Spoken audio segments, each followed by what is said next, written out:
大家好，我是美食多。黄芪到底用热水泡还是用温水泡？很多人都搞错了。那么黄芪到底应该怎么泡？下面跟着视频一起来看看吧。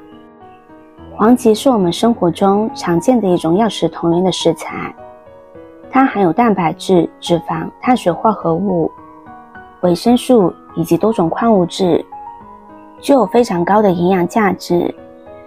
但是很多人在吃黄芪的时候都没有将它的营养价值发挥到极致，这样就造成了浪费。因为很多人通常都是把黄芪拿来泡水喝，但是它泡水的方法却不对。那么应该怎么样才能把黄芪的营养价值都发挥出来呢？首先，我们准备10克左右的黄芪放入大碗中，然后加入1小勺食盐，再加入清水，把黄芪淘洗干净。黄芪在晾晒的过程中会沾染很多灰尘，在使用黄芪之前，一定要加入盐给它进行清洗。盐具有很好的消毒杀菌的作用，清洗的时间不能过长，否则就会导致黄芪的营养流失。很多人在使用黄芪的时候都是只用清水洗一下就可以了，其实这样是不卫生的。以后大家在使用黄芪之前一定要加入食盐来进行清洗，这样吃着才会更加的放心。洗干净的黄芪，将它放入锅中，加入适量的清水，盖上盖子，用大火熬煮20分钟。黄芪是根茎植物，它非常的坚硬，所以在使用黄芪的时候一定要用大火熬煮20分钟左右，这样才可以把黄芪的营养价值发挥到最大。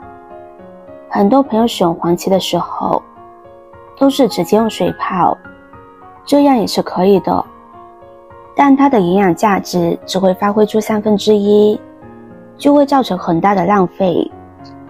以后大家在使用黄芪的时候一定要用大火来熬煮20分钟。有的朋友吃了黄芪容易上火，那么应该怎么解决这个问题呢？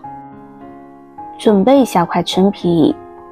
陈皮大家应该都知道，就是橘子或者橙子的皮晾晒而成。陈皮同样属于药食两用的食物，它含有能量、碳水化合物、蛋白质、脂肪以及维生素等多种矿物质，具有非常高的营养价值。所以以后大家吃过的橘子皮、橙子皮千万不要扔掉，可以将它晒干做陈皮使用。陈皮可以拿来泡水、炖肉等，因此以后橘子皮就不要再扔了。将陈皮放入碗中，用清水打湿，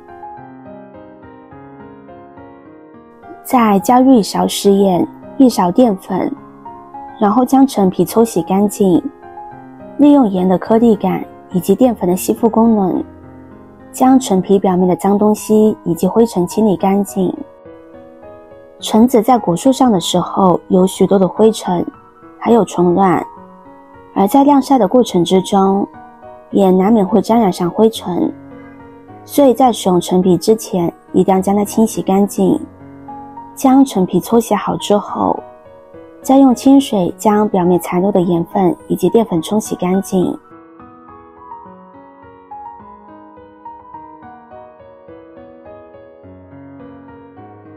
接着再用剪刀将陈皮剪成小条的形状，这样可以让陈皮的营养价值充分的发挥出来。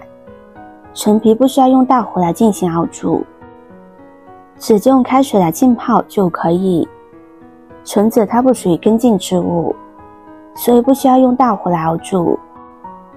朋友们、家人们，视频看到这里了，麻烦您动动您发财的小手，帮忙点一个免费的 like， 对您来说只是举手之劳，对美食多来说可以高兴的睡不着觉。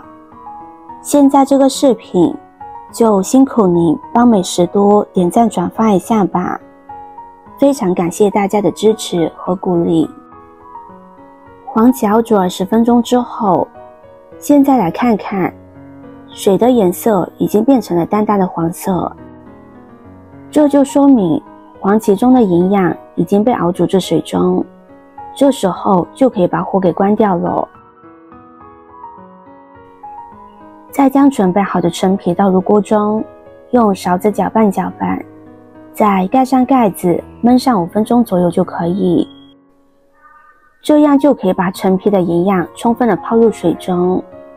锅里的温度它依然很高，所以泡制时间不用过久，5分钟就可以。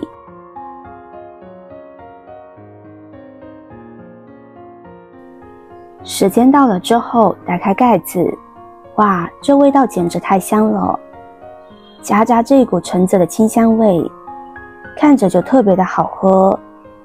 这样一个黄芪陈皮水就简单的熬制好了。怕上火的朋友一定要加上一些陈皮，这样可以看见熬出来的水已经变成了淡黄色，带着一些橘子皮的颜色，这就说明经过5分钟高温的浸泡，陈皮中的营养成分已经泡至水中，现在盛出来就可以饮用了。咱们喝上这么一碗，连续喝上几天，你就会发现身体有了很多变化。以后喝黄芪水千万不能直接用水泡，一定要用大火来熬煮，这样才可以让它的营养成分彻底的释放出来。喝黄芪水容易上火的朋友，就可以加一些陈皮。当然，咱们锅里剩的这些食材，也千万不要直接给它倒掉，这样就太浪费了。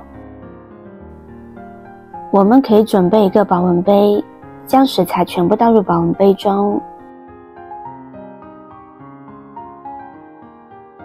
然后再往里边加入开水，这样咱们就可以随时喝上热乎乎的黄芪陈皮水了。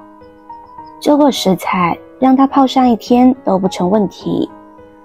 保温杯不管你走到哪里，都可以随时随地的喝上好喝又营养的陈皮黄芪水。如果你也喜欢，就赶紧收藏起来试试吧。今天的分享就到这里了，视频看到这里了，麻烦各位哥哥姐姐动动小手给我点个赞吧。